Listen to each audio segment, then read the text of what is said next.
tulishikana na wewe in the year 2013. Unajua historia saa ingine ni nzuri kidogo, si ndio? Nizungumze ama sizungumze? Nizungumze. Bwana Deputy President, in 2006 we met and we were introduced together by a man called Charles Keter. Sijui kama yuko hapa. Waziri Charles Keter. And in 2007, wakati kulikuwa wajamaa hapa Nairobi ambao walikuwa natafuta rafiki yangu William Ruto, alikuja kwangu kujificha. Simu nipigie makofi. Hapa Nairobi kulikuwa na organization inaitwa Mungiki, na walikuwa natafuta yeye.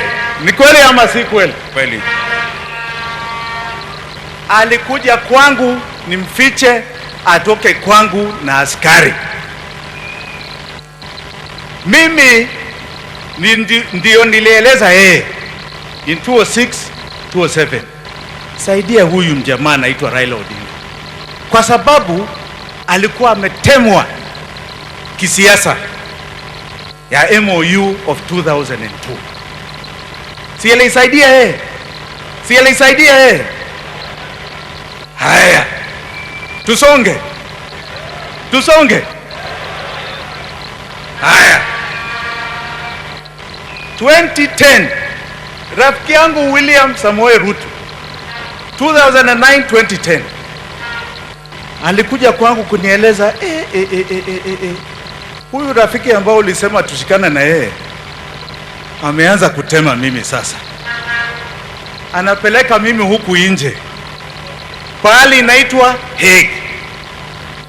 Amesema sasa mimi si rafiki, mimi ni nani?